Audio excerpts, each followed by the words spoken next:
ನಮಸ್ಕಾರ. ನ್ಯೂಸ್ ಕಡಪ ವೀಕ್ಷಕರಿಗೆ ಸ್ವಾಗತ. 2026ರ ವರ್ಷವು ಕರ್ನಾಟಕದ ಶೈಕ್ಷಣಿಕ ಮತ್ತು ಆಡಳಿತಾತ್ಮಕ ಇತಿಹಾಸದಲ್ಲಿ ಒಂದು ಹೊಸ ಕ್ರಾಂತಿಗೆ ಸಾಕ್ಷಿಯಾಗಿದೆ.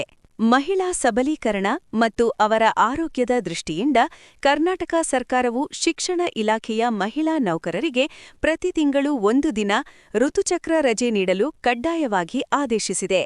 ಸರ್ಕಾರದ ಈ ನಿರ್ಧಾರವು ಕೇವಲ ರಜೆಯ ಘೋಷಣೆಯಲ್ಲ, ಬದಲಿಗೆ ಮಹಿಳೆಯರ ಜೈವಿಕ ಅವಶ್ಯಕತೆಗಳನ್ನು ಗೌರವಿಸುವ ಮತ್ತು ಕೆಲಸದ ಸ್ಥಳದಲ್ಲಿ ಮಾನವೀಯತೆಯನ್ನು ಎತ್ತಿ ಹಿಡಿಯುವ ಪ್ರಗತಿಪರ ಹೆಜ್ಜೆಯಾಗಿದೆ. ಶಿಕ್ಷಣ ಇಲಾಖೆಯಲ್ಲಿ ಕೆಲಸ ಮಾಡುವ ಪ್ರಾಥಮಿಕ, ಪ್ರೌಢಶಾಲೆ ಮತ್ತು ಕಾಲೇಜು ಉಪನ್ಯಾಸಕರಲ್ಲಿ ಮಹಿಳೆಯರ ಸಂಖ್ಯೆ ಗಮನಾರ್ಹವಾಗಿದೆ. ಋತುಚಕ್ರದ ಸಮಯದಲ್ಲಿ ಮಹಿಳೆಯರು ಎದುರಿಸುವ ದೈಹಿಕ ನೋವು, ಮಾನಸಿಕ ಒತ್ತಡ ಮತ್ತು ಅಸ್ವಸ್ಥತೆಯು ಅವರ ವೃತ್ತಿಜೀವನದ ದಕ್ಷತೆಯ ಮೇಲೆ ಪ್ರಭಾವ ಬೀರುತ್ತದೆ. ಹೊಟ್ಟೆನೋವು, ಬೆನ್ನು ನೋವು ಮತ್ತು ಸುಸ್ತು ಈ ಸಮಯದಲ್ಲಿ ಸಾಮಾನ್ಯ.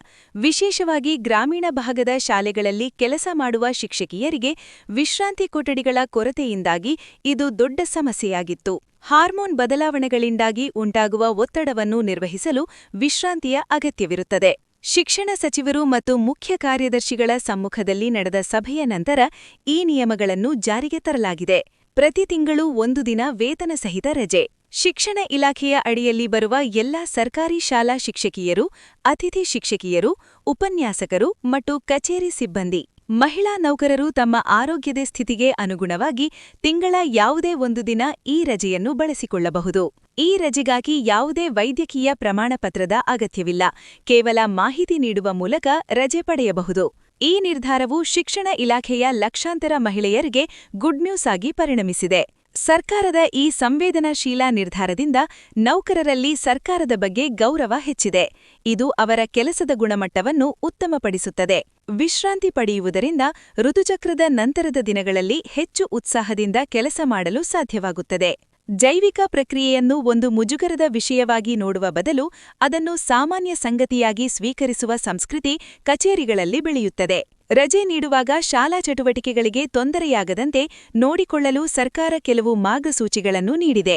ಶಿಕ್ಷಕಿಯರು ರಜೆ ಪಡೆದ ದಿನದಂದು ತರಗತಿಗಳನ್ನು ನಿರ್ವಹಿಸಲು ಶಾಲೆಯ ಇತರೆ ಸಿಬ್ಬಂದಿ ಸಹಕರಿಸಬೇಕು.